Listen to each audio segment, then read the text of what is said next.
Now, from the Columbia Basin, your local news source, this is iFIBER 1 News, presented in high definition. The #1 source for real-time local news, local sports headlines, and our very own Weather Center forecast covering the entire Columbia Basin. With your iFIBER 1 News team, reporting news in real time as it's happening. From the iFIBER Communications HD broadcast studio in Ephrata, Washington, this is iFIBER 1 News, and it starts now.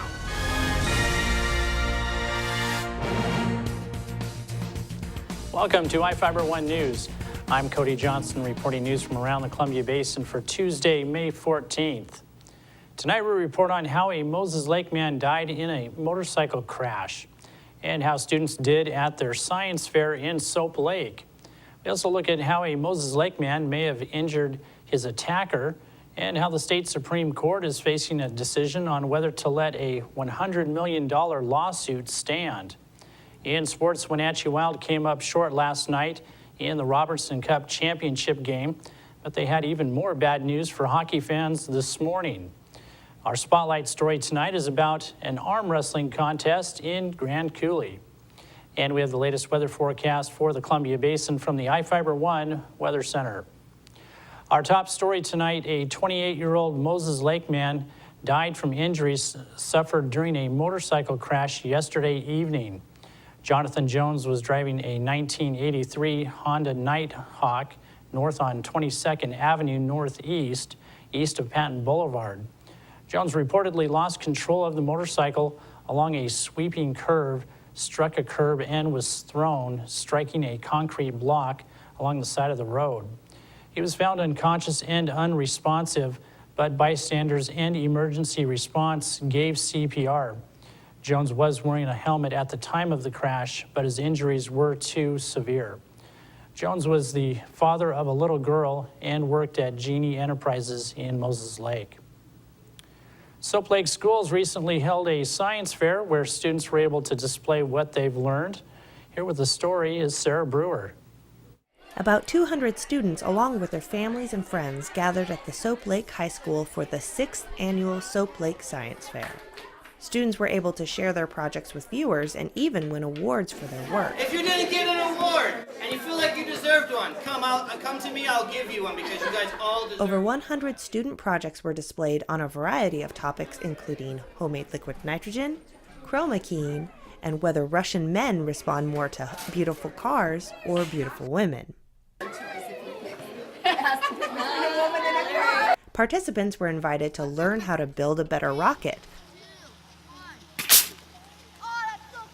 or even reconstruct a face from a human skull. Visitors also had the opportunity to view an entire night in 4 minutes in a portable planetarium on loan from Central Washington University. The science fair is spearheaded by Soap Lake science teacher Matthew Brewer. I want, #1, kids to love and get excited about science, to do work that they're proud of, and I want the parents to come in and look at their kids differently, see something that their kids do and be impressed with the work that they do.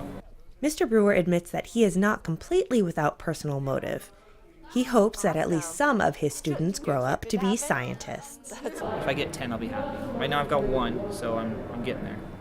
One of those students just might be Jared Bissett, who, along with teammates Alex Stolen and Nazar Turchik, won first place for successfully synthesizing graphene oxide. In the future, it's going to be used to make microchips, kind of to replace like silicon and what they use, but it's biodegradable.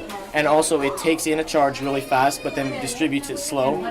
So like in the future, phones and laptops and other electronics could be charged within 4 or 5 seconds. The boys plan on submitting their project to the Google National Science Fair next year. And this is a project they've made the commitment that they're going to take the next 2 to 3 years they're going to work on this. This is something that could get them into college, and I'm really proud of that work. For iFIBER 1 News, this is Sarah Brewer reporting. Thanks, Sarah. And we want to congratulate the Soap Lake students. Moses Lake police are seeking 2 suspects in connection with an assault on South Grand Drive Friday. A 17-year-old Moses Lake male told police he was jumped by 2 unknown subjects. During the attack, the victim yelled at the subjects to back off or he would stab them with his pocket knife. The The suspects continued to attack the victim, and he swung the knife, possibly cutting one of them. The suspects, described as white males measuring about 5 feet, 10 inches tall, fled the scene in a blue 4-door passenger car. Each of the people you see here have warrants for their arrest and are wanted by various law enforcement agencies. If you see any of these people, the DOC asks you not attempt to detain or apprehend them, but to call police.